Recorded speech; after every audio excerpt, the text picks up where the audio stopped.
So that's how the way it worked. That's the way tongues worked. This is human spirit activity. The Holy Spirit inserting information to your human spirit. So the person with the gift of tongues will receive information from the Holy Spirit. So, okay, we'll delete this. Simply the Holy Spirit would insert information to your human spirit, and the only thing your mentality knew is that there's a message. And so you just simply begin opening your mouth. That's all you knew. You did not know the content of the message. So human spirit received information from the Holy Spirit.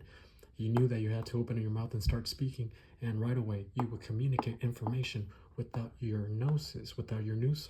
knowing the content of the message. You just began speaking in the ancient Persian, ancient Parthian, ancient Scythian, ancient Sardianian, or whatever language of the ancient world. And this is the reason why he's telling him, since y'all are zealots, since you are enthusiastic for spirits, for human spirit activity, seek that y'all may excel face to face with edification, the edification of the church. Why it's saying that? Because if you speak in tongues, you are speaking, first of all, information that not even you know where you're saying. How can you even edify yourself? And if you can't even speak, you cannot understand what you're saying, you're not going to, the rest of the church who is listening, they're not going to be edified. They're not going to understand it. If you don't understand it, the church is not going to understand it. Therefore, it's very, very necessary to emphasize the gifts that speak information in intelligible words in a language that's understood by the rest of the congregation. Our translation looks like this. In the same manner, even y'all, since y'all are enthusiastic for spirits, for human spirit activity, that is, seek that y'all may excel face to face with the edification of the church. And now look at verse 14. Let's look at the translation first of all. For this reason, the one who speaks in a tongue should pray that they may interpret what they say. What they say, yes. Is it? Yeah, verse 13. Okay, yeah. So let's look at verse 13 right here. So dio was literally means because of this, but we're not going to translate it because of this.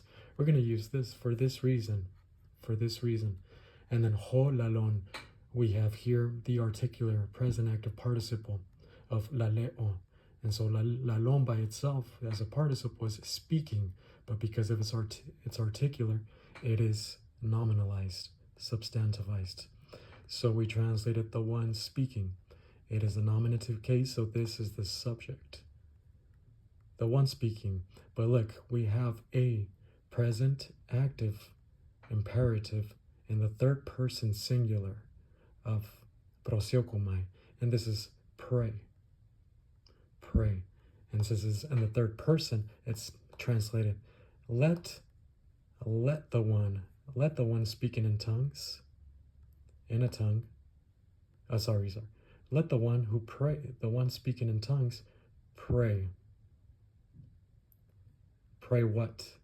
Pray that he, now we have a content that he may interpret. And this is the present active subjunctive of the ermenuo, that he interpret. In other words, the one that's speaking in tongues, he must ask that he interprets the message that he just said, because as I just mentioned, is that he is communicating information that he does not even know, that he does not understand. The Holy Spirit inserted this information into the human spirit. He just simply received little messages saying, open your mouth and start speaking. And so he would begin speaking, and he would communicate information that he did not even understand himself. And if he did not understand it, the rest of the congregation would not understand, except those unbelievers, Jewish unbelievers, to whom the message was directed to. And so that's the reason why he's mandated, the one that speaks in tongues, let him pray that he may interpret, Let him pray that he receives the gift of interpretation as well, or that there may be someone who also interprets, who has the ability to interpret the language, the gift of interpretation. So they are zealous for human spirits. I mean, yes, for human spirit activity, but there needs to be edification.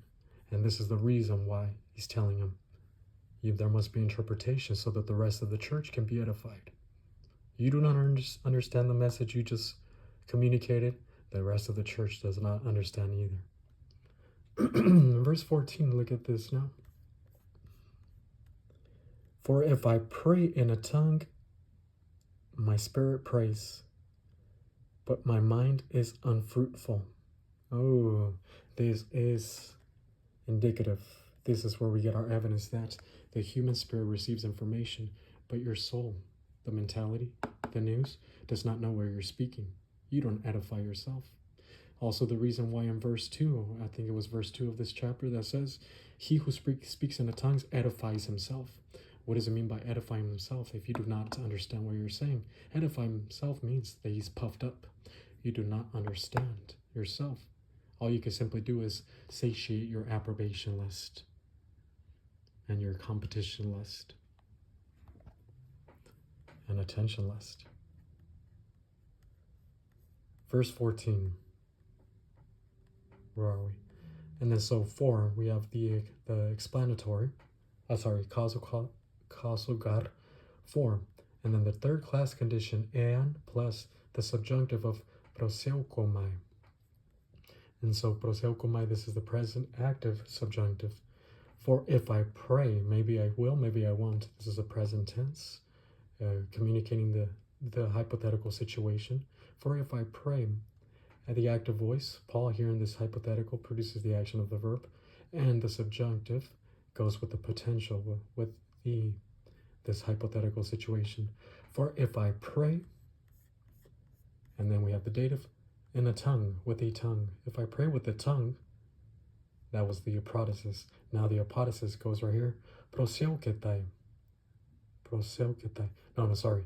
Here's the nominative. To pneuma mu. My spirit. This is not the Holy Spirit. It is the human spirit.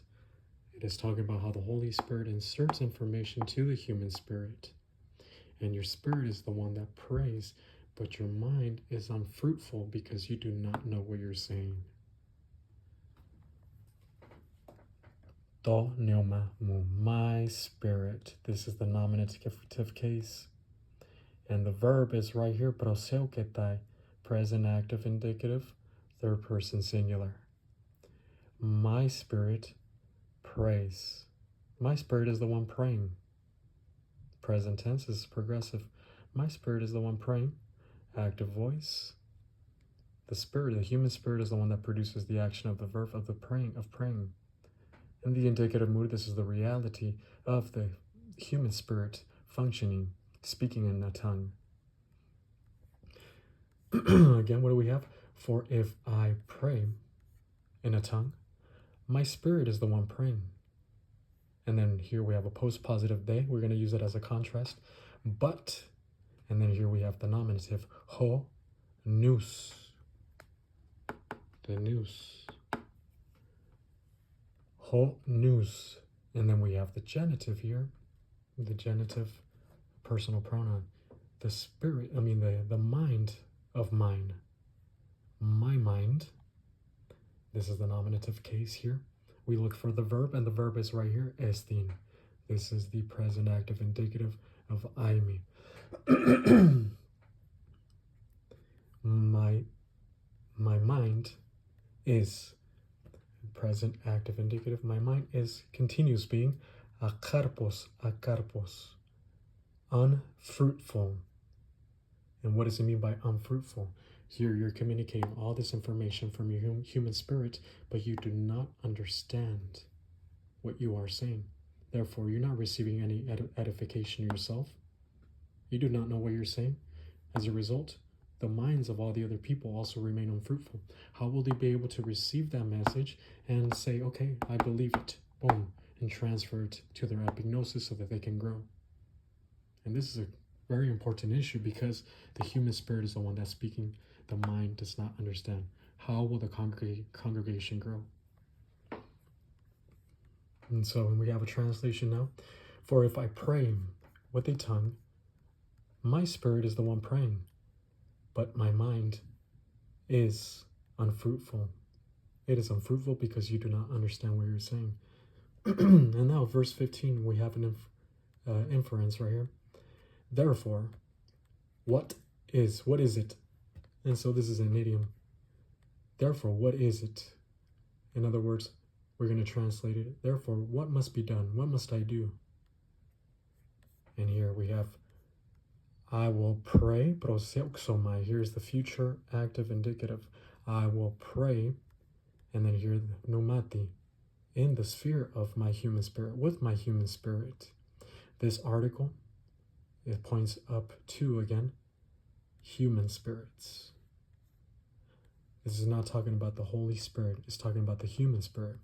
I will pray with the human spirit, but I will also pray, proseuxomai again, the same future active indicative. I will also pray with the mind, with my mind. In other words, Holy Spirit gives information to the human spirit. And yes, you're going to function in this human spirit. You're going to pray. But make sure that when you're praying, you're also aware as to what you're saying. So you're going to pray with your human spirit, and you're also going to pray with your mind. Why? So that you can know what you're saying, so that you can receive edification. In other words, it's telling you, don't speak in tongues. Because tongues speaks information from the human spirit, but you do not know what you're saying. Again, I keep on repeating myself. Therefore, what must be done? I will pray with my spirit, but I will also pray with my mind. And now singing. I will sing. This is a future active indicative of psalo. I will sing with my spirit. To neumati, here the dative again. I will sing with my human spirit. And then but I will sing again, psalo, future active indicative of psalo. But I will sing with my mind. Also, I would also sing with my mind. Here, kai, this is also a sense of also with my mind. Now we do have a translation. Therefore, what must be done? I will pray with my human spirit, but I will also pray with my mind. I will sing with my human spirit, but I will also sing with my mind. So he's telling them, don't pray with tongues if there's no interpreter. Don't sing with tongues if there's no interpreter. Use a language that everyone can understand. So if you pray, yes, Holy Spirit gives information to the human spirit, but make sure that you know what you're saying. Human spirit communicates, human spirit has this information. Make sure that your nous knows it, your mind knows it, and therefore let it out. Make sure that if human spirit is communicating information, that goes through the mind, that you are aware as to what you're saying. If you're praying, make sure you follow this process. If you're singing, make sure you follow this process.